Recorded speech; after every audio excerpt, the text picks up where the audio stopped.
बरेली में शुक्रवार को ही हिंसा के बाद पुलिस प्रशासन ने जिस मुस्तैदी से हालात को संभाला और लगातार नए नए खुलासे करते हुए उपद्रवियों को जेल के अंदर डाला, वह अपने आप में एक नजीर है। आज हिंसा के मास्टरमाइंड कहे जाने वाले डॉक्टर नफीस खान, प्रवक्ता आईएमसी और उनके बेटे को भी प्रशासन ने गिरफ्तार कर जेल भेजने की कार्यवाही की है। 26 सितंबर को थाना कोतवाली क्षेत्र में जो घटना घटित हुई थी, उसमें कल तक पुलिस के द्वारा 73 अभियुक्तों को गिरफ्तार करके जेल भेजा गया था।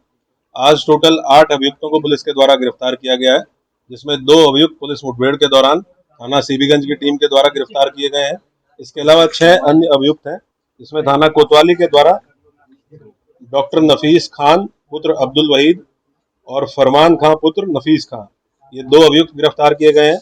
और थाना बारादरी पुलिस के द्वारा शान, मोहम्मद नदीम, रिजवान, अमान हुसैन और ताजिम, ये लोग गिरफ्तार किए गए हैं। इस प्रकार से टोटल हम लोगों के 8 अभियुक्त हैं जो आज की डेट में गिरफ्तार होकर जेल जा रहे हैं।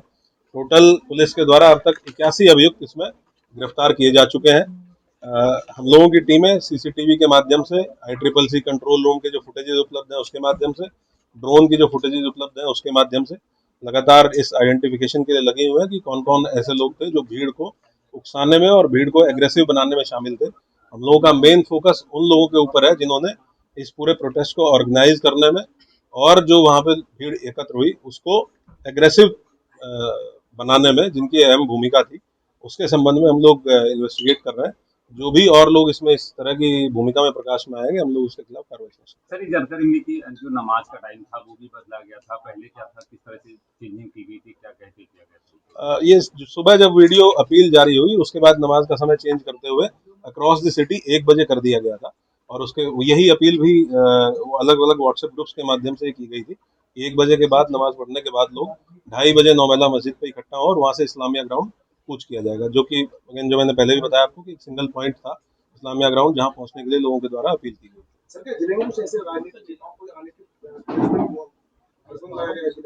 धारा 144 या धारा 163 BNSS जनपद में लागू है और उसका ये डीएम जिला मजिस्ट्रेट के द्वारा लागू की गई है। उसका पूर्णतः अनुपालन हम लोग सुनिश्चित करेंगे, तो उसी का अनुपालन किया जा रहा है।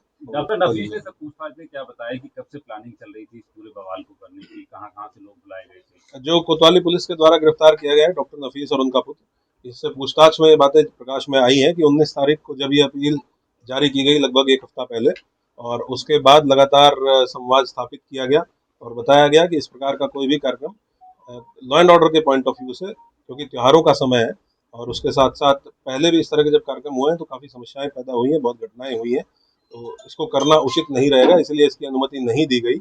और हम लोगों को आशंका थी कि बाहर के भी लोग इसमें पार्टिसिपेट करके और वायलेंस कर सकते हैं, ये सारी चीज़ें बताई गई। उसके बावजूद भी जब ये नहीं किया गया तो पहले दिन जो ये डॉक्टर नफीस है, इसका लड़का फेसबुक पेज है जो IMC का, उसको संचालित करता था, ये बात इनसे पूछताछ में सामने आई है। और उसी फेसबुक पेज पे वही अपील जिसको नदीम ने भी शेयर करने के बाद 2 घंटे बाद कहा था कि ये मेरे साइन नहीं है, उसी अपील को डॉक्टर नफीस के लड़के जो दूसरा अभियुक्त है आज जो पकड़ा गया है, जिसका नाम है फरहान, इसने IMC के ऑफिशियल जो फेसबुक पेज है उस पर पहले अपलोड किया और प्रशासन को गुमराह करने के लिए उसका स्क्रीनशॉट शेयर किया प्रशासन के साथ रात के समय, और फिर थोड़ी देर बाद ही उसको फेसबुक पेज से डिलीट कर दिया। सर, अभी तक जांच कहाँ तक पहुंची और कितना अभी वक्त लगेगा पूरे तस्वीरें भी साफ होने में? अभी तो समय लगेगा क्योंकि हम लोग अभी इन्वेस्टिगेशन कर रहे हैं और अरेस्टिंग इंश्योर कर रहे हैं।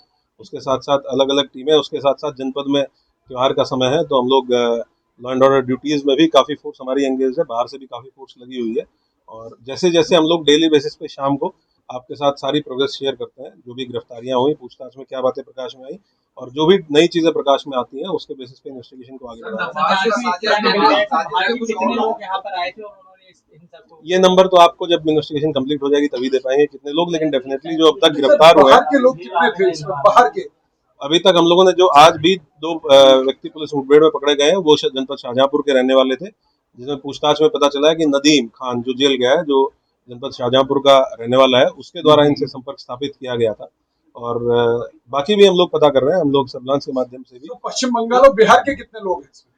जो लोग जेल गए हैं उसमें से कुछ लोग पश्चिम बंगाल और बिहार के रहने वाले हैं, समझते 3 लोग ऐसे हैं जो अन्य प्रदेशों के रहने वाले हैं। तो हम लोग ये अभी और इसको सर्विलांस के माध्यम से भी तस्दीक कर रहे हैं कि कौन कौन लोग थे। ये भी देखना इंपॉर्टेंट है कि जो लोग वहाँ के रहने वाले हैं वो यहाँ कितने समय से थे। तो हम लोग उस पर भी इन्वेस्टिगेशन कर रहे हैं कि क्या ये कुछ समय पहले आए थे या लंबे समय से यहाँ थे।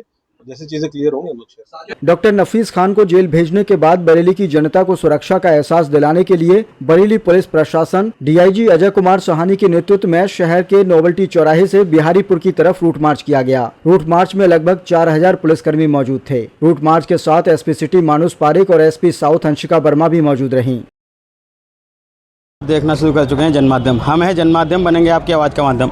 इस वक्त हम मौजूद हैं नोवेल्टी चौराहा पर, जहां पर डीआईजी अजय कुमार साहनी के नेतृत्व में रूट मार्च निकाला जा रहा है। ये रूट मार्च पब्लिक को, आम जनता को सुरक्षा मुहैया कराने के लिए और सुरक्षा का एहसास कराने के लिए निकाला जा रहा है। आपको बता दें, जिस तरह से शुक्रवार को अचानक हालात बिगड़े और पुलिस प्रशासन ने बड़ा मुस्तैदी के साथ उन्हें काबू पाया। काबू पाने के साथ साथ लगातार कार्रवाई हो रही, ताबड़तोड़ कार्रवाई हो रही हैं, चाहे वो शादी हॉल सील करने को लेकर हो या अवैध मार्केट सील करने को लेकर हो। जिस तरह से लगातार पुलिस कार्रवाई कर रही है, उससे साफ साफ संदेश जा रहा है कि दंगाइयों को बख्शा नहीं जाएगा। योगी आदित्यनाथ ने जो कहा था कि दंगाई किसी हाल में बख्शे नहीं जाएंगे, उसको पूरा करने के लिए लगातार प्रशासन मुस्तैदी से जुटा हुआ है और ये रूट मार्च आम जनता को सुरक्षा का एहसास दिलाने के लिए किया जा रहा है। साथ ही साथ आपको बता दें, दंगे के जो मास्टरमाइंड कहा जा रहा था डॉक्टर नफीस खां, उसे गिरफ्तार कर लिया गया है और जेल भेज दिया गया है। जेल भेजने के साथ साथ आपको बता दें, डॉक्टर नफीस खां को सिर्फ आईएमसी के प्रवक्ता के तौर पर ही नहीं जाना जाता था, वक्फ बोर्ड के नाम से भी जाना जाता था। तो लगातार ताज़ा अपडेट के लिए बने रहिए जनमाध्यम के साथ। मैं अपने सहयोगी साहबुद्दीन के साथ हसीन दानिश, बरेली।